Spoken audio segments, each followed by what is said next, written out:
What's up, everyone? Welcome to today's video. Welcome to the Video Game Fight School channel. Thank you very much for tuning in. Right now, a lot of fans in the DC superhero genre community are looking forward to what Rocksteady is going to be delivering surrounding Suicide Squad Kill the Justice League. Already, Hogwarts Legacy is a real thing. The game is finally available, at least in early access. Very soon, other people are going to get their hands on the game, and the stage is going to be set for what Warner Brothers, regarding their marketing, decides to put together for Suicide Squad Kill the Justice League. I know you're probably wondering, I don't have any footage for the game here on this computer, so pardon the Injustice 2 footage. It's what I got that's actually close to anything, even though this is a NetherRealms game. Now, I wanted to go ahead and point out a few things that I think are pertinent to our conversation. One of them is a comment from one of my audience members in this community. Baki, shout out to you. And because of all we've seen lately, it appears there's still skepticism, and there's also a lot of people that are still looking forward to it. So I'll read two contrasting comments regarding this picture with the live service. Baki writes and says, gameplay better be phenomenal. This is in regard to Suicide Squad Kill the Justice League. It'll take a lot of convincing at this point. Honestly speaking, I've become way more excited for Spider-Man 2.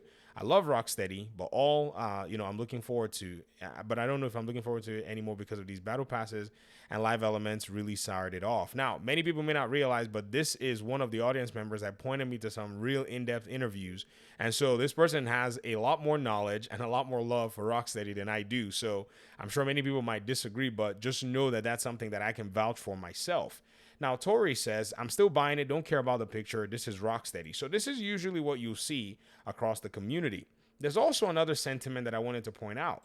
This is from an article shared to me by one of my audience members as well, and it pretty much goes ahead to lay out something that is pertinent within the community. So this Polygon article says, DC's plans for canon games will be a nightmare, in quote, Marvel game director says. Now, I decided to highlight these different aspects because right now, Suicide Squad Kill the Justice League is actually going to be some sort of a testing ground for how these so-called video game tie-in, movie games or I would say movie IPs are going to, in a sense, look if fleshed out. Now, granted, we're not using the same voice actors. Granted, we're going to be basically playing Suicide Squad game after many Suicide Squad iterations of movies have come out. But it seemed like that's probably what Warner Brothers was trying to go for. And so seeing this and seeing how fans are going to respond and react to it is going to be very interesting overall. And it, at least in my opinion, adds a little bit more weight to the entire conversation as to what it is Rocksteady is going to be delivering. We've seen a lot of gameplay surrounding superhero games. We've seen the way the community of gamers have, in a sense, received or maybe not received the way these superhero games have been dropped, in the market. I think you have to also point out that Gotham Knights really did require a lot of marketing. And yes, the developers had showcased gameplay, but there was a huge silence from 2020 all the way through 2022. That's when they kicked off marketing again.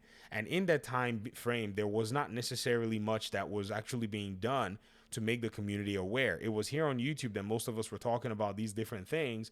And I don't necessarily think a lot of people were able to tap into exactly what Gotham Knights was, because I think if they had an understanding, for the most part, some people would have been able to appreciate, or more people would have been able to appreciate what the project was about.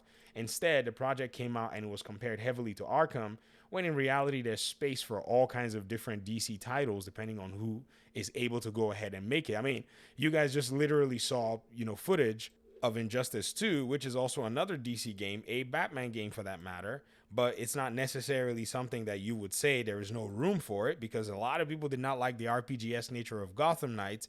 But you also have games like Injustice and Injustice 2 that are fighting games. So when people make that argument, I have to kind of draw back and say, hey, I understand you. Maybe you don't want an RPG, but there's room for a lot of different iterations of these superhero games.